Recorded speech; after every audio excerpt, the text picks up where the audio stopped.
എല്ലാവർക്കും നമ്മുടെ പുതിയൊരു വീഡിയോയിലേക്ക് സ്വാഗതം. ശകലം സോയാബീൻ മസാല ഉണ്ടാക്കാം. അത് ഞാൻ സോയാബീൻ വെള്ളത്തിലിട്ട് നല്ലോണം വെള്ളം തിളപ്പിച്ച് വെള്ളത്തിനകത്തിട്ട് അരമണിക്കൂർ വെച്ചിരുന്നിട്ട് നല്ലോണം ഒന്ന് കഴുകി പിഴിഞ്ഞ് വാരി എടുത്തതാണ് ഇതിങ്ങനെ 4 ആക്കി കീറി എടുക്കുക. 2 സവാള അരിഞ്ഞ് വെച്ചിട്ടുണ്ട്. അതിനകത്തൊരു 3 തേങ്ങാപ്പൂളും 4 കഷ്ണം വെളുത്തുള്ളി, ചെറിയൊരു കഷ്ണം ഇഞ്ചി, 1 പച്ചമുളകും ശകലം കരിവേപ്പില എടുത്ത് വെച്ചിട്ടുണ്ട്. 2 ടേബിൾ സ്പൂൺ മല്ലിപ്പൊടി, 1.5 ടീസ്പൂൺ മുളക് പൊടി, 3/4 ടീസ്പൂൺ ഗരം മസാലപ്പൊടി, 1/2 ടീസ്പൂൺ മഞ്ഞൾപ്പൊടി. ഇതിനകത്ത് നമുക്ക് വെളിച്ചെണ്ണ ഒഴിച്ച് കൊടുക്കാം. ആദ്യം തേങ്ങ അരിഞ്ഞ് വെച്ചിട്ട് ചെറുതായിട്ട് വറുത്തെടുക്കാം. അതിടാം.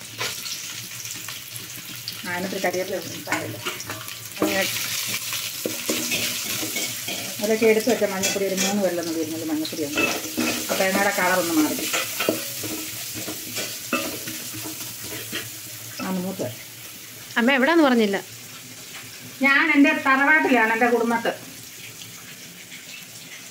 ഇതെൻ്റെ മൂത്ത ചേച്ചി. ഞങ്ങൾ 5 പേരിൽ ഏറ്റവും മൂത്തത് ലോലമ്മാൾ. പിന്നെ ഞങ്ങളുടെ എല്ലാം ഇതിലൊക്കെ വലിയൊരാളുടെ കടല കിടക്കുന്നു. എണ്ണീറ്റിരിക്കുമ്പോ കാണിക്കാൻ പറ്റിയ തേങ്ങാക്കൊത്ത് വഴന്നു. ഞങ്ങൾ മാസത്തിലൊരിക്കൽ എല്ലാവരും ഒന്ന് കൂടും. ഇഞ്ചി, വെളുത്തുള്ളി, പച്ചമുളക് ഇട്ട് കൊടുക്കാം.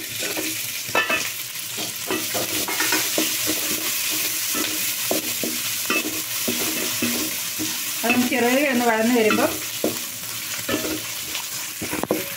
ചെറുത് വഴന്നു അതിലേക്ക് നമുക്ക് ഉള്ളി ഇട്ട് കൊടുക്കാം.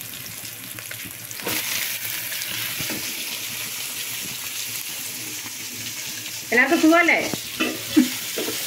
ഞാൻ മലപ്പുറത്തുനിന്ന് ഈ തീർത്തോട്ടിലോട്ട് വന്നു. അവിടുന്ന് എൻ്റെ കുടുംബത്തോട്ട് വന്നു. നാളെ അങ്ങ് പോകും. എന്നിട്ട് 2-3 ദിവസം നിന്നിട്ട് നേരെ മലപ്പുറം പിടിക്കും.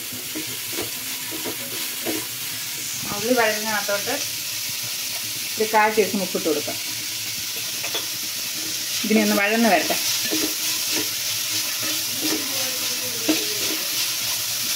ഒന്ന് വഴട്ടെ. അതിനകത്തൊരു തക്കാളി ഇടണമായിരുന്നു. ഞാൻ മറന്നുപോയി പറയാൻ. ഒരു തക്കാളി എടുത്ത് ചെറുതായിട്ട് കഴിഞ്ഞെടുത്തു.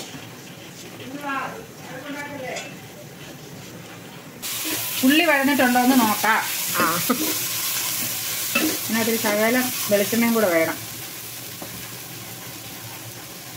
കുപ്പി ഊറ്റി ഞാനിവിടെ വന്നിട്ട്.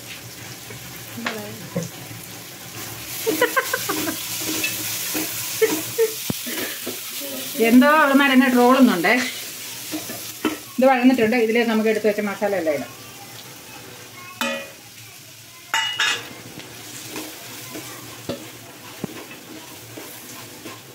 ഇതിലേക്ക് ഇനി വേറെ എണ്ണ ഒഴിക്കേണ്ട. ഇതൊന്ന് നല്ലവണ്ണം പച്ചവണ്ണം മാറുന്ന വരെ ഒന്ന് മൂപ്പിച്ചെടുക്കുക.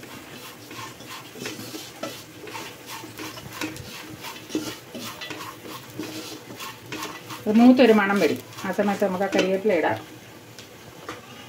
അതിലേക്ക് തന്നെ അരിഞ്ഞ തക്കാളി ഇടാം.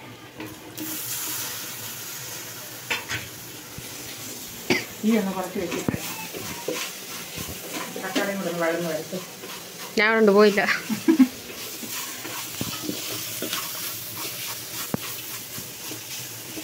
മൂത്ത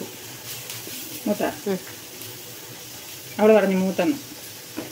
നമ്മുടെ അതിലേക്ക് സോയാബീനെ കീറി വെച്ചിട്ടുണ്ട്. ഞാൻ അതിട്ട് കൊടുക്കുക. ഇത് അരിഞ്ഞ് വെച്ചിട്ട് പിന്നെ കഴുകൊന്നും വേണ്ട. അതുപോലെ ഇട്ടാൽ മതി.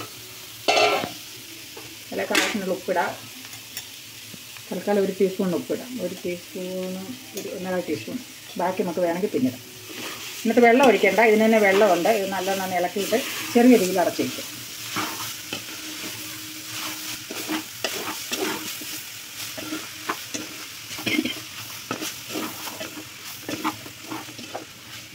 ഇനി ഇതൊന്ന് മസാല ഒക്കെ അതിലൊന്ന് പിടിച്ച് വരട്ടെ. നമുക്കത് അടച്ച് വയ്ക്കാം. എത്ര നേരം അടച്ചു വെക്കണം? ഒരു 5 മിനിറ്റ്. 5 മിനിറ്റ് അടച്ച് വയ്ക്കാം. ചെറിയ തീയിൽ 5 മിനിറ്റ് അടച്ച് വെക്കുമ്പോൾ അതിൽ വെള്ളമെല്ലാം ഇറങ്ങി അത് നല്ല പരുവാകും. നമുക്ക് അത് നിർത്താം. തീ ഇച്ചിരി കുറച്ച് വയ്ക്കുക. നമുക്ക് തുറന്ന് നോക്കാം. അതിന് ആവിയായിട്ടുണ്ടോ? ആവിയൊക്കെ ആയിട്ടുണ്ട്. വെള്ളം ഇറങ്ങി തുടങ്ങുന്നുണ്ട്. നമ്മൾ പിഴിഞ്ഞാലും ഇതിനകത്തൊരു വെള്ളം ഉണ്ടാവും. അപ്പോൾ അതിപ്പോൾ വെള്ളം ഒഴിക്കാതെ വെച്ച് കഴിഞ്ഞാൽ അത് എളുപ്പം അങ്ങ് കുറച്ച് ഡ്രൈ ആയിട്ട് കിട്ടും. ഒരു ബീഫ് മസാലയുടെ ടേസ്റ്റിലിരിക്കും ഇങ്ങനെ ഉണ്ടാക്കിയാൽ. അതൊക്കെ നമുക്ക് നിൽപ്പുണ്ടല്ലോ. നോക്കിയമ്മ കേട്ടു. എല്ലാം ഉണ്ട്. ഇതുണ്ടോ? ഞാനത് 1 മണിക്കൂർ ഇരുന്നാൽ മതി. അപ്പോഴത്തേക്ക് അത് റെഡിയാവും. ആയിട്ടുണ്ട്. തുറന്ന് നോക്കാം. റെഡി ആയിട്ടുണ്ട്. ഇത്രയൊക്കെ ഉള്ളൂ ഇന്നത്തെ വീഡിയോ. അപ്പോൾ ആരും ഉണ്ടാക്കി നോക്കണ്ടേ? അപ്പോൾ എല്ലാവരും ഇതൊന്ന് ഉണ്ടാക്കി നോക്കണം. പറ്റിയാൽ ഒന്ന് സബ്സ്ക്രൈബ് ചെയ്യുക, ഷെയർ ചെയ്യുക, ലൈക്ക് ചെയ്യുക. അഭിപ്രായം വല്ലതും കമൻറ്റ് ബോക്സിൽ രേഖപ്പെടുത്തുക. അപ്പോൾ എല്ലാവർക്കും ടാറ്റാ. ഉണ്ടാക്കി കഴിച്ച് നോക്കണം കേട്ടോ.